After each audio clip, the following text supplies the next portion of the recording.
அஸ்ஸலாமு அலைக்கும். Hi friends, welcome to Raihan சமையல். இன்றைக்கி நம்ம வீடியோவில் ஒரு ஹெல்த்தியான ரெசிபிஸ் தாங்க வந்து பார்க்க போகிறோம். வெந்தயக்கீரை வச்சு புலாவ் எப்படி செய்கிறதுன்னு தான் வந்து பார்க்க போகிறோம். வெந்தயக்கீரை வந்து ரொம்பவே உடம்புக்கு நல்லதுங்க. வெந்தயக்கீரை வந்து நமக்கு கொலஸ்ட்ரால் குறைக்கவும், பிளட்டில் இருக்கிற சுகரை குறைக்கவுமே வந்து ரொம்பவே வெந்தயக்கீரை நல்லது. வெந்தயக்கீரை வச்சு நிறைய ரெசிபிஸ் பண்ணலாங்க. நாம் இந்த வீடியோவில் வெந்தயக்கீரை வச்சு புலாவ் வந்து செய்ய போகிறோம். ரொம்ப ஈஸியான ரெசிபிஸ் கூட. இது நீங்கள் லஞ்ச் பாக்ஸாக கூட வந்து ரெடி பண்ணலாம்ங்க. வாங்க இப்போ நம்ம எப்படி செய்கிறதுன்னு பார்க்கலாம். நம்ம சேனலை ஃபஸ்ட் டைம் பார்க்குறீங்கன்னா மறக்காமல் சப்ஸ்கிரைப் பண்ணிக்கோங்க. வெந்தயக்கீரை புலாவ் செய்கிறதுக்கு நம்ம ஃபஸ்ட்டு வந்து அரிசியை ஊற வச்சுக்க போகிறோங்க. நான் இன்றைக்கி வந்து பச்சரிசியில் தாங்க வந்து செய்கிறேன். இதை நீங்கள் பாஸ்மதி அரிசியில் கூட வந்து செய்யலாம். நான் இந்த கப்பில் வந்து 2 கப் அளவுக்கு வந்து அரிசி எடுத்திருக்கேங்க. இதை நல்லா கழுவிட்டு ஒரு அரை மணி நேரம் நம்ம ஊற வச்சுக்கலாம். அரிசி ஊறுற நேரத்திலே வந்து நம்ம வெந்தயக்கீரை வந்து ரெடி பண்ணிக்கலாங்க. இப்படி தாங்க இருக்கும் வெந்தயக்கீரை. நான் வந்து சின்ன கட்டை எடுத்திருக்கேன். இதிலே வந்து பெரிய கட்டாகவும் நமக்கு வெந்தயக்கீரை வரும். நான் இன்றைக்கி வாங்கலை, அதனால் உங்களுக்கு நான் காட்டலை. இதில் வந்து பார்த்திங்கன்னா நமக்கு கீழே மண் குப்பைகள்லாம் இருக்குங்க. இதை வந்து நம்ம கட் பண்ணி எடுத்துக்கலாம். வேரோடு கட் பண்ணி எடுத்துக்கிறணும்.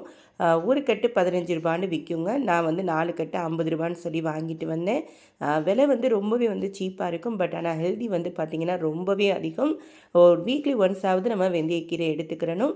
பாருங்கள், இந்த மாதிரி நம்ம வேர்களை கட் பண்ணிவிட்டு அந்த தண்டை மட்டும் நம்ம வந்து எடுத்துக்கிறோங்க. இதை வந்து நம்ம எல்லாத்தையும் தண்டை கட் பண்ணி எடுத்துகிட்டு இதை நல்லா ஒரு 5-6 முறை நல்லா வாஷ் பண்ணி எடுத்துக்கோங்க. ஏன்னா ஒரே மண்ணாக குப்பைகள்லாம் இருக்கும். நல்லா வாஷ் பண்ணி இப்போ எடுத்துகிட்டு வந்துட்டேன் பாருங்கள். இப்போ நமக்கு வந்து வெந்தயக்கீரை ரெடி ஆகிடுச்சு. இப்போ நம்ம வந்து புலாவ் செய்ய ஆரம்பிச்சிடலாம்.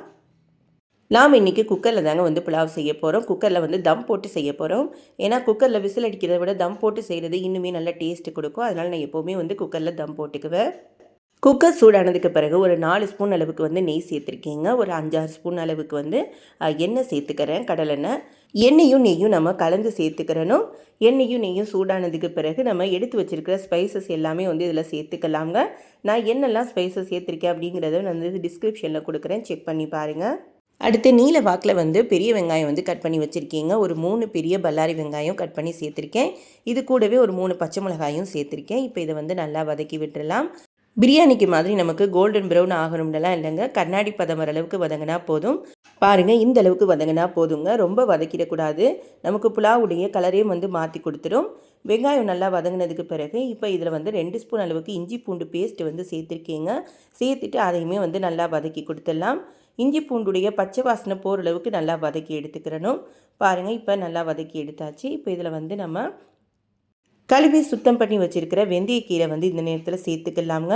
நாம் இன்றைக்கி வந்து 4 கட்டு அளவுக்கு வெந்தயக்கீரை வந்து சேர்த்துருக்கோம். அதாவது சின்ன சின்ன கட்டாக இருக்கிற வெந்தயக்கீரை வந்து 4 கட்டு அளவுக்கு சேர்த்துருக்குறோம். இந்த அளவு வந்து கரெக்டாக இருக்குங்க.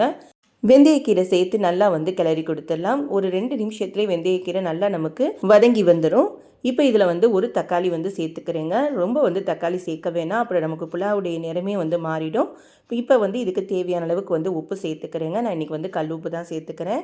இப்போ இதையும் சேர்த்து நல்லா வதக்கி விட்டுறலாம். தக்காளி நமக்கு ரொம்ப வதங்கணும்னலாம் இல்லைங்க, கொஞ்சம் பச்சை வாசனை போகிற அளவுக்கு நல்லா வதக்கி விட்டுறலாம். இப்போ இதில் வந்து நம்ம தண்ணி அளந்து ஊற்றிக்க போகிறோங்க. நான் ஆல்ரெடி வந்து அளந்து தண்ணியை கொதிக்க வச்சுருக்கேன். இப்போ நான் அதை அப்படியே சேர்த்துக்கிறேன். 1 டம்ளர் பச்சரிசிக்கு வந்து நம்ம 2 டம்ளர் வந்து தண்ணி சேர்த்துக்கிறணுங்க. இதே நீங்கள் பாஸ்மதி அரிசி வச்சு செய்ய போகிறீங்க அப்படின்னா 1 அலாக்குக்கு 1.5 அலாக்கு வந்து தண்ணி சேர்த்துக்கோங்க. அது வந்து கரெக்டாக இருக்கும். தண்ணி சேர்த்துட்டு ஒரு முறை நல்லா கலந்து கொடுத்துட்டு இப்போ வந்து உப்பு செக் பண்ணிக்கோங்க. பத்தலைன்னா சேர்த்துக்கலாம். நமக்கு வந்து கரெக்டாக இருக்குங்க. உப்பு ஒரு கல் வந்து தூக்கலாக இருக்கிற மாதிரி வந்து பார்த்துக்கோங்க. இப்போ இது வந்து நமக்கு நல்லா கொதித்து வரணும். பாருங்கள், இந்த அளவுக்கு நல்லா கொதித்ததுக்கு பிறகு இப்போ இதில் நம்ம ஊற வச்சுருக்கிற அரிசி வந்து சேர்த்துக்கலாம். குறைஞ்சபட்சம் அரை மணி நேரமாவது நம்ம பச்சரிசி ஊற வச்சுக்கிறணுங்க. அப்போ தான் வந்து நமக்கு கரெக்டாக இருக்கும். ஊற வைக்காமலே நம்ம வந்து அரிசி அப்படியே சேர்த்தோம் அப்படின்னா நமக்கு விறகு விறகாக இருக்கிற மாதிரி இருக்கும். அதனால் ஒரு அரை மணி நேரம் ஊற வைங்க. ரொம்ப நேரம் ஊற வச்சிடாதீங்க.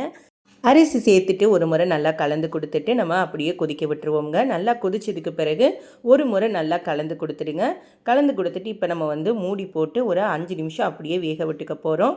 நமக்கு தண்ணியும் அரிசியும் ஒன்றோட ஒன்று வற்றி வர்ற மாதிரி இருக்கணும். பாருங்கள், இந்த அளவுக்கு நமக்கு வரணும். கிளறி விட்டோம் அப்படின்னா தண்ணி அதிகமாக தெரியக்கூடாது, லைட்டாக தான் தெரியணும். இப்போ இதை வந்து நல்லா சமப்படுத்தி விட்டுடலாங்க. இந்த நேரத்தில் நீங்கள் வேணும் அப்படின்னா ஒரு 2 ஸ்பூன் அளவுக்கு நெய் சேர்த்துக்கலாம். நம்ம ஆரம்பத்திலே அதிகமாக சேர்த்தனால நான் இப்போ சேர்த்துக்கல. இப்போ வந்து குக்கர் மூடி போட்டு மூடிடுறேங்க. ஆனால் வந்து நம்ம விசில் அடிக்கிற மாதிரி வந்து மூடக்கூடாது. இப்போ குக்கரை நான் இன்னொரு அடுப்பில் மாற்றிட்டு இந்த அடுப்பில் வந்து நான் வந்து ஒரு வேஸ்ட்டான பேன் வந்து சூடு பண்ணிக்கிறேங்க. பேன் வந்து நல்லா சூடானதுக்கு பிறகு இப்போ இதில் வந்து நம்ம அடுப்பை சிம்மில் வச்சுட்டு நம்ம குக்கரை தூக்கி வச்சிடலாம். இது இப்படியே வந்து நமக்கு ஒரு 15 நிமிஷம் வந்து தம்மில் இருக்கட்டும்ங்க.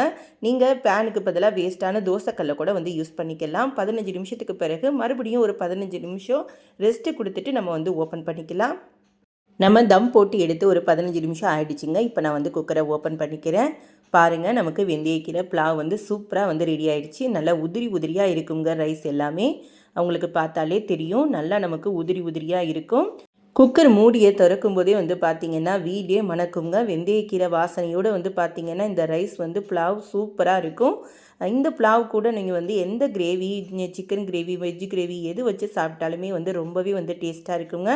இதை நீங்கள் அப்படியே வந்து எந்த குழம்பும் இல்லாமல் கூட வந்து சாப்பிட்லாம். ரொம்பவே வந்து டேஸ்ட்டாக இருக்கும்.